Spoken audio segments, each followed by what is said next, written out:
It's always hard to explain how an artist works. And because you can't explain it, then you have to bring up the word magic.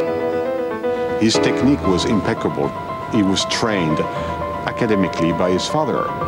He would never make a silly technical mistake.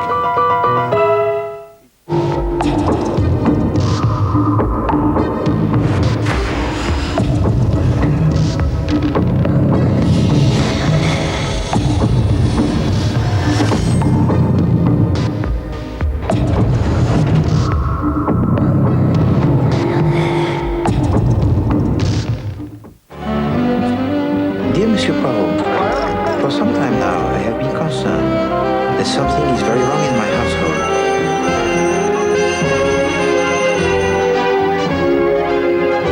But my worry is that if word of my suspicions reach the wrong person, I very much fear what might happen. What does he put into these things?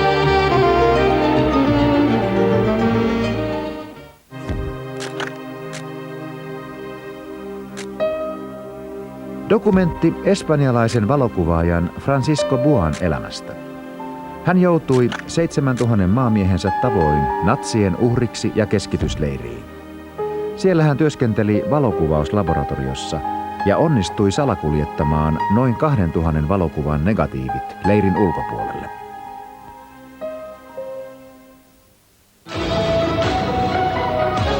This is Euronews. The headlines.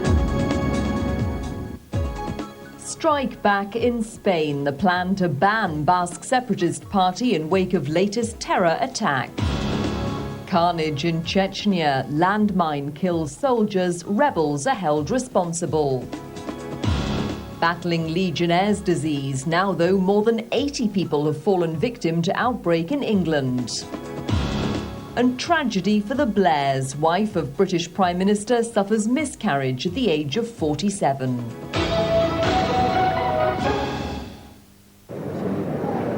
There were tears, anger and applause at the funeral of a 57-year-old man, one of two people killed by a car bomb in southern Spain blamed on the Basque separatists ETA. As his family and friends grieve, the government prepares to strike back, planning to ban Batasuna, the party said to be ETA's political wing. Prime Minister José María Aznar said, "I hope they're going to pay for it, and I hope they pay soon. I'm not talking about revenge," he said. "I'm talking about justice, which will be served on them in the most profound way." In June, the Spanish Parliament passed a law that said those political parties which support, justify or excuse terrorism, racism or xenophobia are themselves guilty of those crimes.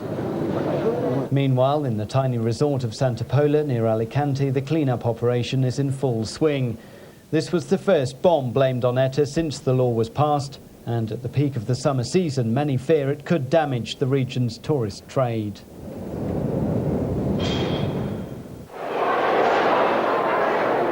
Banning Batasuna would trigger a political earthquake in the Basque country. The Madrid government claims the coalition of pro-independence groups is essentially ETA's political wing, similar to the IRA Sinn Féin setup. Batasuna's leader, Arnaldo Otegi, called Sunday's attack painful, but also blamed Aznar for what is happening and what will happen in the future. A ban would complete the work of Judge Balthazar Garzón, Spain's legal crusader who's fought against ETA for years.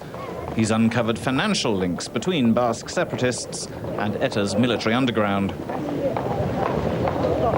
Garzón has successfully taken on the newspaper Egin, which is considered as an unofficial ETA publication.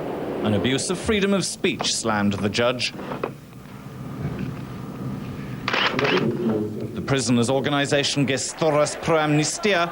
And what about organisation of ETA's many innocent victims, cry ETA critics. He's also closed several local bars, Jericho Taberna, where there were collections for ETA-linked organisations. And Garzón's ruled Batasuna is liable for damage caused by violence carried out by pro-ETA youths. He's ordered the party to pay 24 million euros in damages. Now he and Spanish opinions had enough. He wants to finish his work and ban Batasuna totally. No se pueden aprobar leyes para colocarlas en la estantería. We can't go on passing laws and then shelving them without trying to use them. Unfortunately, on the international stage, we've done this too often to protect human rights. But it's not as easy as that. Even the Catholic Church in the Basque Country has warned about a possible ban. The separatist party's 10% of the vote in last year's regional elections counts for something in the Basque region. But as soon as politicians and organisations have deep regional roots,